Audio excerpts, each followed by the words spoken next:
نحمدہ ونصلی علی رسولہ الکریم اما بعد فاعوذ باللہ من الشیطان الرجیم بسم اللہ الرحمن الرحیم۔ السلام علیکم دوستو، حقیقت ٹی وی سے آج میں پھر حاضر ہوں۔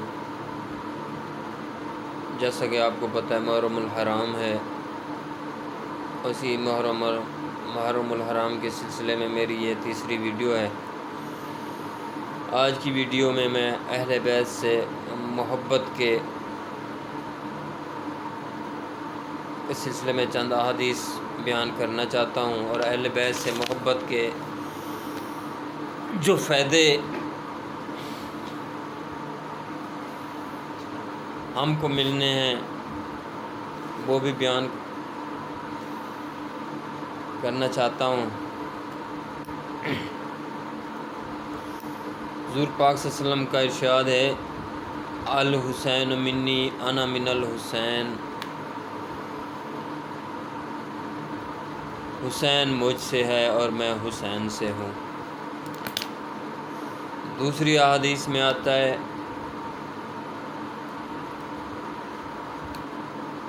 یہ دونوں اس دنیا کے دو پھول ہیں، حسن اور حسین۔ اسی طرح ایک اور حدیث میں حضرت ابن عباس رضی اللہ تعالی عنہم فرماتے ہیں کہ رسول صلی اللہ علیہ وسلم نے فرمایا، تم لوگ اللہ سے محبت کرو اس لیے کہ اس نے تمہیں نعمتوں سے نوازا ہے، اور اللہ تعالیٰ کی محبت کی خاطر مجھ سے محبت کرو تاکہ اللہ تعالیٰ آپ سے محبت کرے، اور میری محبت کی خاطر میری اہل بیت سے محبت کرو تاکہ میں تم سے محبت کروں۔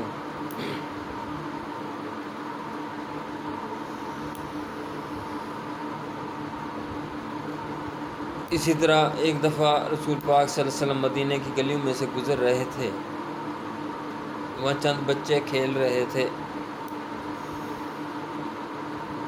تو آپ صلی اللہ علیہ وسلم نے ان بچوں میں سے ایک بچے کو بلا کے ان سے اپنی محبت کا اظہار کرتے ہیں اور ان کے سر پر اپنا دست شفقت پھیرتے ہیں۔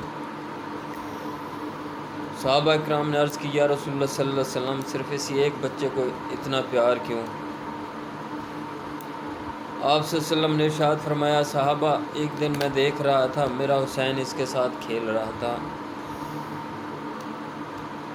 تو یہ بچہ میرے حسین کے قدموں کی مٹی اٹھا کے اپنے منہ پہ مل رہا تھا۔ یہ میرے حسین سے محبت کرتا ہے، اسی دن سے مجھے یہ پیارا لگتا ہے اور میں اس سے محبت کرتا ہوں۔ سنو صحابہ، اتنا کافی نہیں کہ میں اس سے محبت کرتا ہوں، قیامت کے روز میں اس کی بھی اور اس کے والدین کی شفاعت کروں گا۔ دوستو، کتنی سستا سودا ہے اہل بیت سے محبت کا۔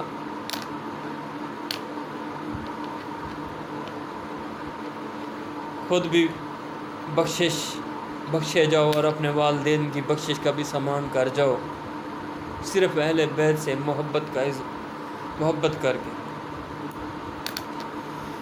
اسی طرح جب امام حسین علیہ السلام کی ولادت ہوتی ہے،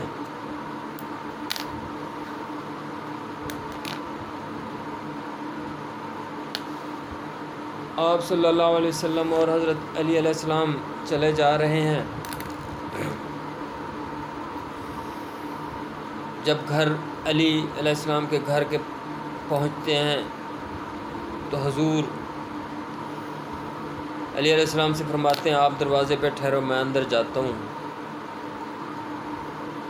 تھوڑی دیر بعد صحابہ بھی وہاں پہنچ جاتے ہیں، علی علیہ السلام سے پوچھتے ہیں، حضور پاک صلی اللہ علیہ وسلم کہاں ہیں؟ علی فرماتے ہیں، آقا اندر ہیں اور مجھے باہر ٹھہرنے کا حکم دیا اور اندر جانے کی کسی کو اجازت بھی نہیں دی۔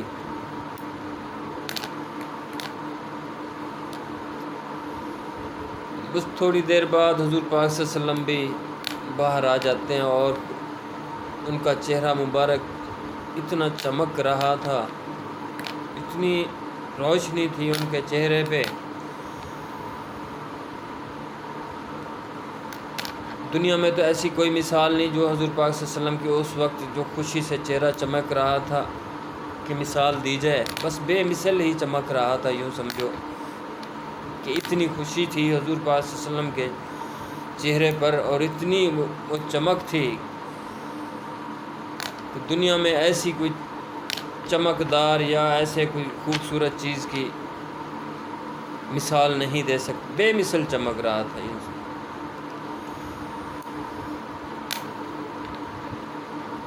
علی علیہ السلام حضور پاک صلی اللہ علیہ وسلم سے عرض کرتے ہیں، یا رسول اللہ، آج 4,24,000 فرشتوں کی جماعت زمین پہ اتری ہے۔ حضور پاک صلی اللہ علیہ وسلم علی علیہ السلام سے فرماتے ہیں، علی آپ کو کیسے پتہ کہ فرشتوں کی جماعت زمین پہ اتری ہوئی ہے؟ علی علیہ السلام فرماتے ہیں، یا رسول اللہ، جب آپ اندر گئے میں نے دیکھا فرشتے جوق در جوق اندر آ رہے ہیں اور واپسی پہ آتے ہوئے ایک دوسرے کو مبارک دیتے ہوئے جا رہے تھے، اور ساتھ ہی اپنی تعداد بھی بتا رہے تھے۔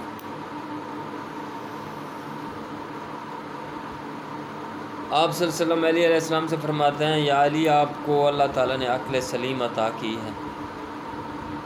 حسین کے بابا کی یہ شان ہے کہ ان کی آنکھ فرشتوں کو بھی دیکھ سکتی ہے۔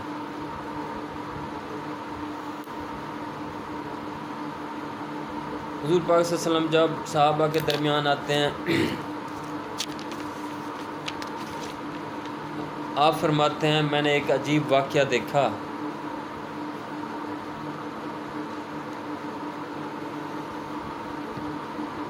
فرشتے آئے ہوئے تھے مجھے حسین پاک علیہ السلام کی ولادت کی مبارکباد دینے۔ ان میں سے ایک فرشتہ ایسا تھا جو خستہ حال تھا، یعنی کہ ضعیفی تھی، کوئی بال و پر نہیں تھے اس کے۔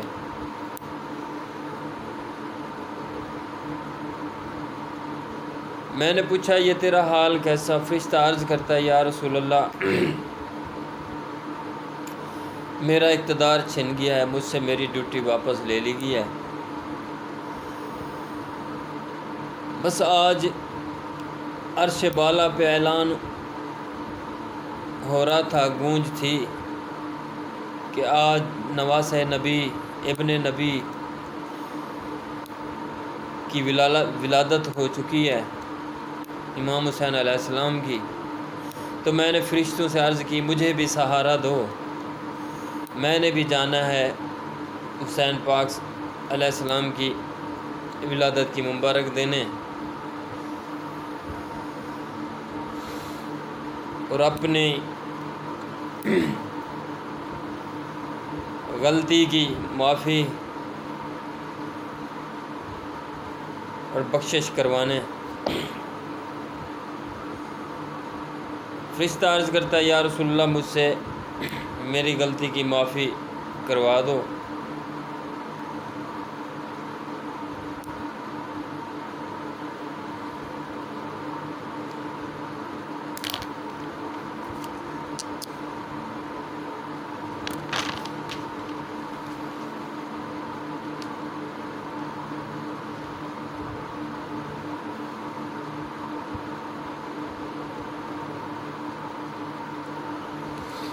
میں اپنے فرشتوں کی مدد سے یہاں تک پہنچا ہوں۔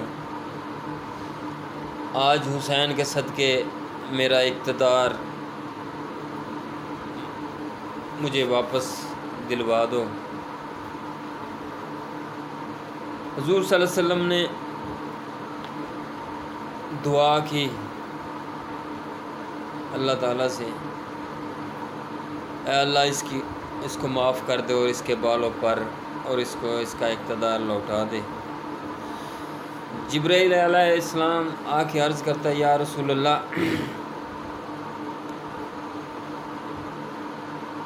اس کا اقتدار تب تک اس کو واپس نہیں ملے گا جب تک حسین جو اس وقت جس کپڑے میں لپٹا ہوا ہے اس کپڑے کو اس کے جسم سے مس نہیں کریں گے۔ جب اس حسین علیہ السلام کا کپڑا اس کے جسم سے مس کریں گے تو اس کا اقتدار اور اس کے بالوں پر اس کو واپس مل جائیں گے۔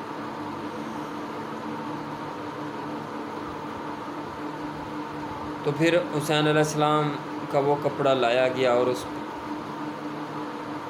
کپڑے کو اس فرشتے کے جسم سے مس کیا گیا اور اس فرشتے کے بالوں پر اور اس کا اقتدار واپس مل گیا اس کو۔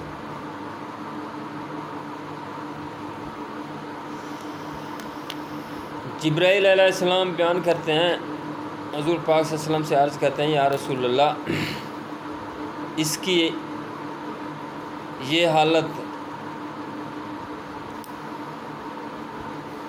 یوں ہوئی تھی، ایک دفعہ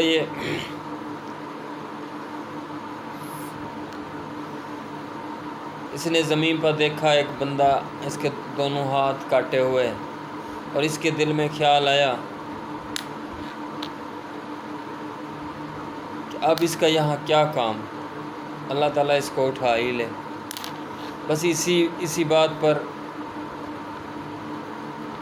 اللہ تعالیٰ کو ناراضگی آ گئی، اللہ تعالیٰ نے اس کی ڈیوٹی واپس لے لی اور اس کے بالوں پر واپس لے لیے۔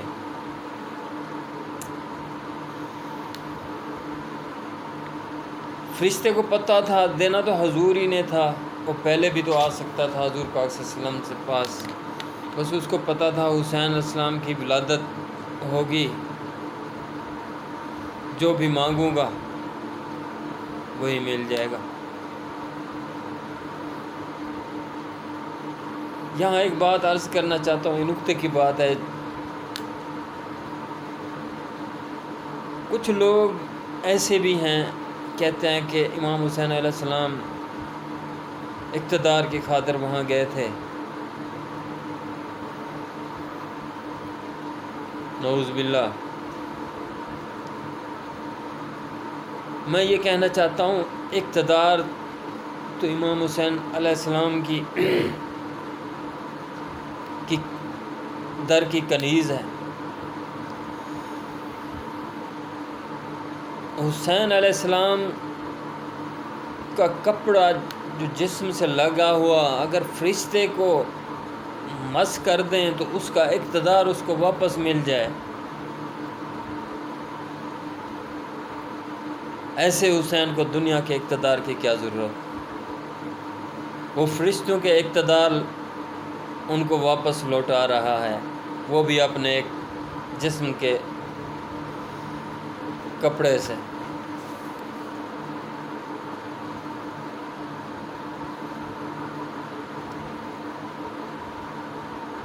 والسلام دوستو، پھر حاضر ہوں گا کوئی نئے موضوع کے ساتھ۔ السلام علیکم۔